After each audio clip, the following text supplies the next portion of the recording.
Okay, so guys, in this video we'll be solving the first problem in the case of or in the part of fourth system resultant.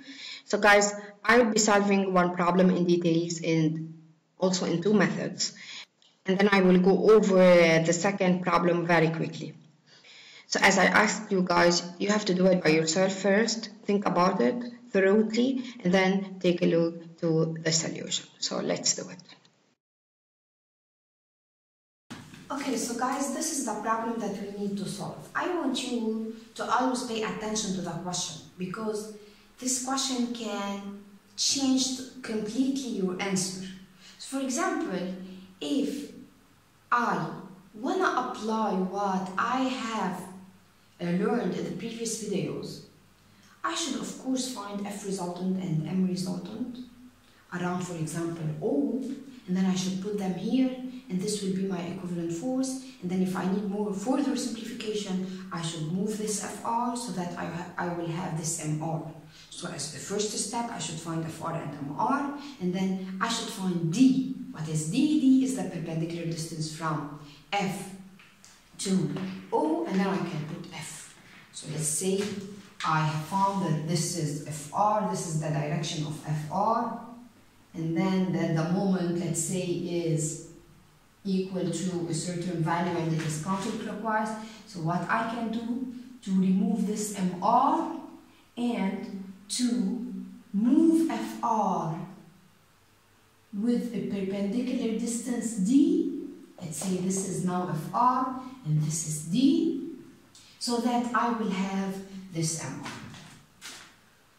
However, guys, this is not the case of our question. In this question, they want to replace the forces and couple moment of the beam, which is here external 15 kilonewton meter, by an equivalent resultant force.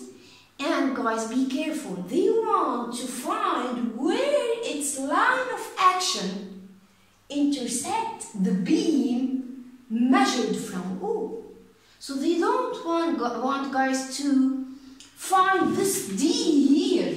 They want to find a distance D from O, however this distance is along X. So as if this is my F resultant, for example, and this is my distance D. So this is what they want to find. It is not this D that is perpendicular to F, or basically it is dx, or it is D in x-axis or along x-axis. So how to do this? Of course, guys, the first step is to find F resultant. So what is F resultant? F resultant in vector form is equal to sum of the forces in vector form, which means Frx is equal to sum of all Fx. Now I only have one Fx here because I only have two forces. The first one is vertical with no horizontal component, and the second one has two components, one horizontal and one vertical, which means that this Fx here is 8 times 3/5, and Fry here is the sum of Fy. I have 2 Fy, basically minus 4, and plus 8 times 4/5.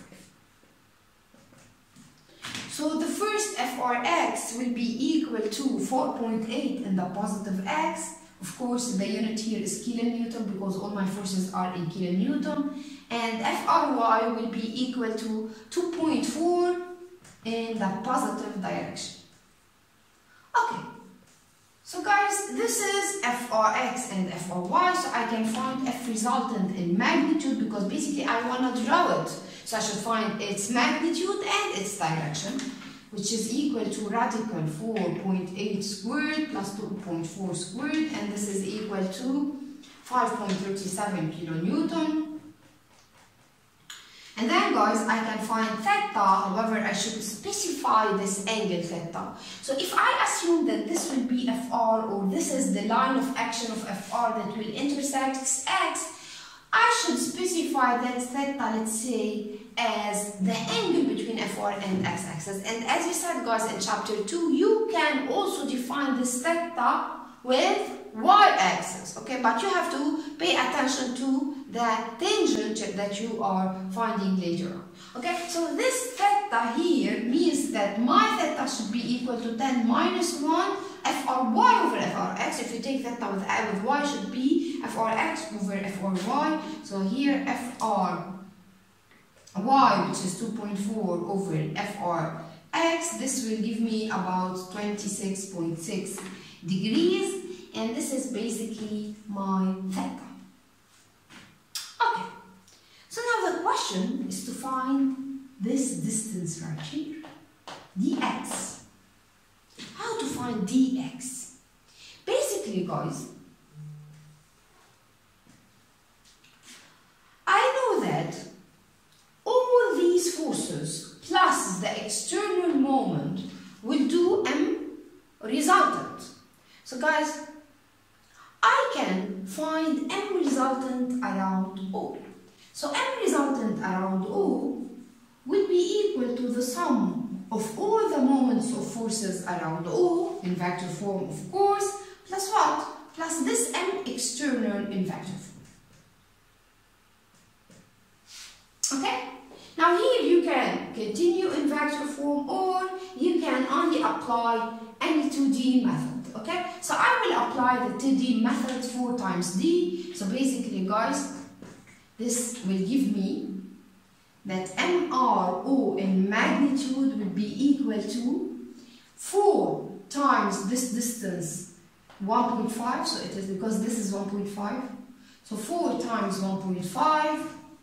The second force, guys, I can here apply FRY times x minus fx times y, or you can simply decompose this into components x and y and then find the moment of this y and find the moment of this fx. Okay, so it will give you the same answer. But basically, guys, before doing this, let's indicate a positive direction. So what do you think? What will be the positive direction? Okay, so I will take the clockwise as my positive direction. Of course, you can take the counterclockwise direction as your positive direction, and this means that you are taking the plus k as your positive direction. Now here, the clockwise will give me a minus k vector, okay? So basically, the first force is doing a positive rotation. Now the horizontal component of F2 will also do a positive direction. So this is what? This is 8 times 3.5, which is 4.8 basically. 4.8 times, okay, times the distance, which is 0.5. So guys, if F2 is applied on the beam and I don't have this distance right here, this means that the horizontal component will not have any moment, okay? So now here, since it is in the upward side, it is above O by 0.5, so I should have a moment here. And now the second one, which is 8 times 4 over 5 is doing a counterclockwise rotation, and this is times all this distance, that is 4.5. So this is basically my M resultant. Of course, I forget the external moment, and this external moment is also doing a positive rotation because it is in clockwise, so this is plus 50. Okay, so by doing the calculation, the moment here will be negative, and it is equal to minus 4.4 kilonewton meter. So what does this mean? Why here the moment is negative? Because in fact it is not in clockwise. This means that my moment, this mr with respect to O, is positive in counterclockwise direction. Okay, so my moment here is in counterclockwise direction. So this is my resultant moment.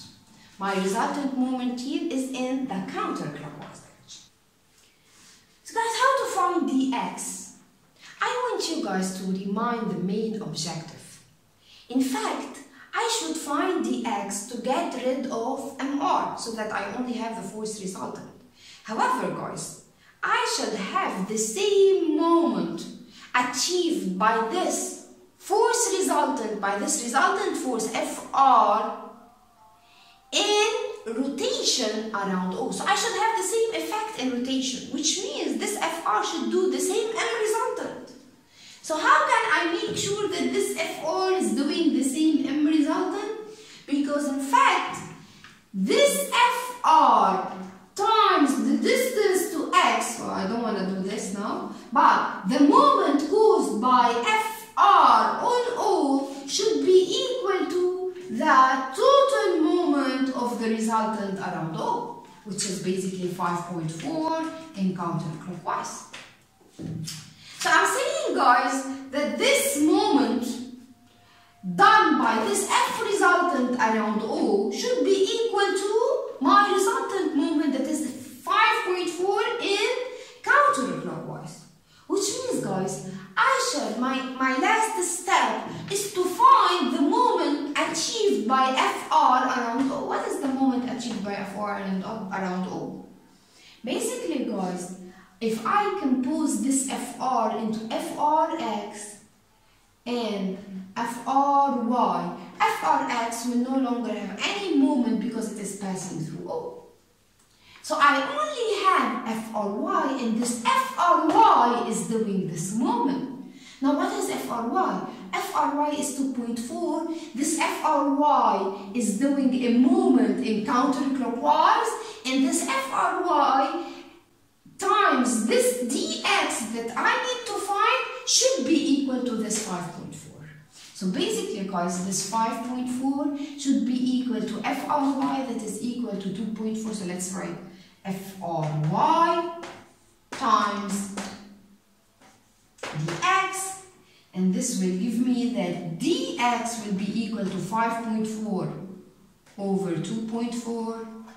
Basically, this is about 2.25 meter. So dx is equal to 2.25 meter. This is dx. Now, guys, if you think about the solution a little bit, you can somehow be confused, because the question is to find the distance from O of the intersection of FR with this P. So guys, you can ask me, why did I put this dx here and not here?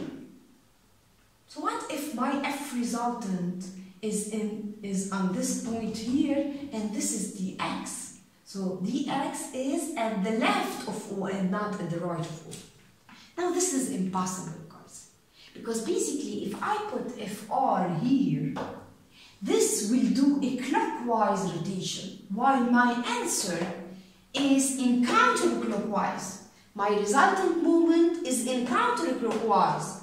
Okay, it was negative in clockwise, which means it is positive in counterclockwise.